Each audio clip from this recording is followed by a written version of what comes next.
పూర్వం ఒక రాజు ఉండేవాడు. పరమ క్రూరంగా దయ లేకుండా తన ప్రజలపై అరుస్తూ శిక్షలతో వేధించేవాడు. ఒకరోజు అందరినీ ఆశ్చర్యానికి గురిచేస్తూ రాజు తన ప్రజల ముందుకు వచ్చాడు. చేతిని పైకెత్తి గంభీరంగా ప్రమాణం చేశాడు. ఈ రోజు నుంచి నేను ఎవ్వరినీ బాధ పెట్టను, అందరితో దయగా ప్రవర్తిస్తాను అని. ఆ రోజు మాట ఇచ్చినట్లే రాజు పూర్తిగా మారిపోయాడు. ఆయన ముఖంలో చిరునవ్వు, చేతుల్లో సహాయం, ప్రజలందరితో ప్రేమగా మెలగడం మొదలు పెట్టాడు. ఈ ఆకస్మిక మార్పు మంత్రికి ఆశ్చర్యం కలిగించింది.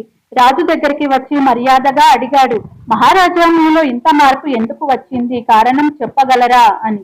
రాజు చెప్పాడు, ఒక రోజు అడవిలో గుర్రం మీద తిరుగుతుంటే ఓ వేట కుక్క ఒక నక్కను వెంటాడుతూ కనిపించింది. నక్క గుహలోకి చేరే లోపే కుక్క దాని కాలును కరిచింది. నక్క కుంటిదైపోయింది. అప్పటికే అలసిపోయిన కుక్కను కొద్దిసేపటికి ఓ ఊరిలో చూశాను. అక్కడ ఓ మనిషి పెద్ద రాయిని తీసుకొని కుక్క మీద విసిరాడు. ఆ రాయి కుక్క కాలు విరిగేలా తగిలింది. ఆ మనిషి కొద్ది దూరం ముందుకెళ్లేలోపే ఓ గుర్రం అతన్ని గట్టిగా తన్నింది. అతను కింద పడి ఏడుస్తూ నొప్పితో కూర్చున్నాడు. అందరూ చూస్తుండగా ఆ గుర్రం పరిగెత్తుతూ పోయింది. కానీ దురదృష్టవశాత్తు అది ఒక గుండ్రని గుంటలో పడిపోయి దాని కాలు విరిగిపోయింది. ఈ సంఘటనలన్నీ చూశాక నేను ఒక చెట్టు కింద కూర్చుని ఆలోచించాను. ఎవరికైనా చెడు చేస్తే అది ఎప్పటికైనా మళ్ళీ మనకే వస్తుంది అనే గాఢమైన అనుభూతి కలిగింది.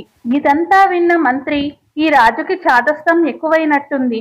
రాజుని ఈ పరిస్థితుల్లో సింహాసనం నుంచి తప్పించి కిరీటం నేను దక్కించుకోవచ్చు అని పన్నాగం పన్నుకుంటూ ఆలోచనల్లో పడి ముందున్న మెట్లు చూసుకోలేదు.